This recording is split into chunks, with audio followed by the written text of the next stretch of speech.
49 fertility centre మీకు అందిస్తుంది కేవలం 899 రూపాయలకి ఫర్టిలిటీ అసెస్మెంట్ ప్యాకేజ్.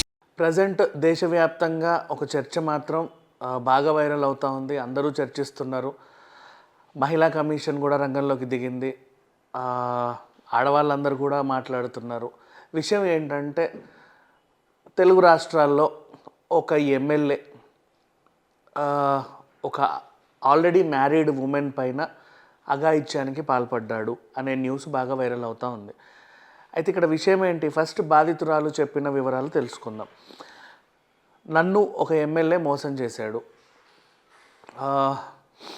తను గవర్నమెంట్ ఎంప్లాయీ, యాక్చువల్గా చెప్పాలంటే సింగిల్ మదర్, అంటే వాళ్ళ హస్బెండ్తో దూరంగా ఉంటుంది. హస్బెండ్ ఎక్కడో హైదరాబాద్లో ఉంటాడేమో, ఈవిడ ఉండాల్సిన చోట ఉంటుంది విత్ సన్.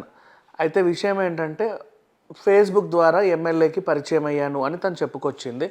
ఆ తర్వాత వీళ్ళ మధ్య చనువు బాగా పెరిగింది. అంటే చాలా రోజులు తరచూ కలుసుకుంటూ ఉన్నారు. ఇక్కడ ఇంకో వెర్షన్ ఏంటంటే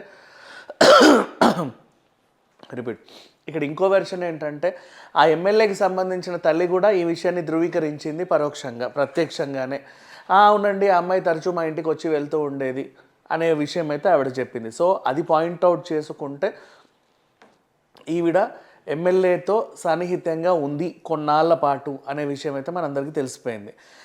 నెక్స్ట్ ఆ తర్వాత ఒంటరి మహిళ అని తెలుసుకొని, సరే నేను అలా జర్నీ చేస్తున్నాను, నాతో పాటు కారులో కూర్చుంటావా అని పిలిస్తే ఆవిడ ఎక్కింది. కొంత దూరం వెళ్ళిన తర్వాత అక్కడ ఇక్కడ చేతులు వేయడంతో తను నిరాకరించింది. అయినా సరే తను బలవంత పెట్టి తన కామ కోరికను తీర్చుకున్నాడు అనేది తన వెర్షన్. నెక్స్ట్ ఆ తర్వాత ఇంకెందుకు జర్నీ, నా పని అయిపోయింది కదా అని చెప్పి మళ్ళీ తీసుకొచ్చి ఇంట్లో వదిలేశాడు. నెక్స్ట్ తర్వాత ఇంకేమైంది, ఈయన ఇంకా తరచూ ఆవిడ వీళ్ళింటికి రావడం, ఈయన కూడా ఆవిడింటికి వెళ్ళడం. ఆవిడ వీళ్ళింటికి వచ్చినప్పుడు కూర్చొని కాఫీలు టీలు ఇవన్నీ పర్వాలేదు, బాగానే ఉంది మర్యాద. ఎందుకంటే వాళ్ళ ఇంట్లో ఎప్పుడు తలుపులు తెరుచుకునే ఉంటాయి కాబట్టి, అంటే ఒక ఎమ్మెల్యే కాబట్టి ఎప్పుడు తరచూ వాళ్ళు వీళ్ళు వస్తూ ఉంటారు కాబట్టి ఇట్స్ ఓకే, డన్. ఇటువైపు ఏంటి, ఈవిడ ఒంటరి మహిళ, ఈ ఇంటికి ఎవరైనా రావాలంటే తలుపు కొట్టి మాత్రమే రావాలి లోపలికి. అక్కడ ఎమ్మెల్యేని మర్చి కూడా తను తీసేంతవరకు చాలాసేపు బయట కూర్చోవడమో నిలబడ్డమో కూడా చేశాడని కూడా చెప్పింది. ఇవన్నీ విన్న తర్వాత ఓవరాల్గా ఈ స్టోరీలో మనకు అర్థమైంది ఏంటంటే ఈ ఎమ్మెల్యే అనే అతను కామాంధుడు, చాలామంది మహిళల్ని మోసం చేశాడని ఈవిడ చెబుతుంది. ఒంటరి మహిళ అని తెలుసుకొని ఆవిడ పైన కన్నేయడం అండ్ తరచూ ఆవిడని కలవడం, ఆవిడకి ఇష్టం లేకుండానే ఆవిడతో బలవంతంగా ఏవేవో చేయడం, ఇలాంటివన్నీ జరిగాయి. నెక్స్ట్ నిన్ను పెళ్లి చేసుకుంటానని నమ్మించి కొంతకాలం తర్వాత ఈవిడకి సంబంధించిన కాంటాక్ట్ నెంబర్స్ అన్నీ తీసుకొని అంటే ఇప్పుడు తన భర్తకి కాల్ చేసి నువ్వు విడాకులు ఇవ్వు అని చెప్పేసి ఆయన్ని బెదిరించడం, ఇట్లా దఫాలుగా చాలా చాలా చాలా జరిగిపోయాయి. సో ఈమెకి అన్ని కనెక్షన్స్ కట్ అయిన తర్వాత ఒంటరిగా ఉన్నప్పుడు ఇప్పుడు ఏం చేస్తాడంటే చెప్పా నాకు నీకు సంబంధం లేదు అని చెప్పి వదిలేస్తే తను ఏం చేయాలో అర్థం కాక, ఎవరికి చెప్పుకోవాలో తెలియక, తనకంటూ సపోర్ట్ చేయడానికి కూడా ఎవరు రాక చివరికి మీడియా ముందుకు వచ్చి తన ప్రాబ్లమ్ని చెప్పింది. అండ్ మహిళా కమిషన్ కూడా రంగంలోకి దిగి ఆవిడకు సంబంధించిన డీటెయిల్స్ అన్నీ తీసుకొని తను మాట్లాడిన దాంట్లో ఎంతవరకు నిజం ఉంది, ఆవిడకి ఎంత బాధ కలిగింది అనేది వాళ్ళు కూడా డిస్కస్ చేస్తున్నారు. ఈలోపు ఇక్కడ ఏంటంటే ఈ ఎమ్మెల్యే ఏమన్నాడా, అదే చిచి అదంతా డీప్ ఫేక్ అండి, నా పరువుకి ప్రతిష్టకి, నాకున్న ఇంత పరువుకి ప్రతిష్టకి భంగం కలిగించడానికి కావాలనే కుట్ర పన్నారు అని చెప్పేసి ఈయన వెర్షన్. అండ్ నా ఫోటోలన్నీ కూడా మార్ఫింగ్ చేసి డీప్ ఫేక్ చేసి నన్ను ఏదో చేయడానికి ట్రై చేస్తున్నారు అని. ఓవరాల్గా చెప్పాలంటే వీళ్ళ తల్లి చెప్పిన విషయమైనా, ఈయన మాట్లాడిందైనా, ఆవిడ చెప్పిందైనా సరే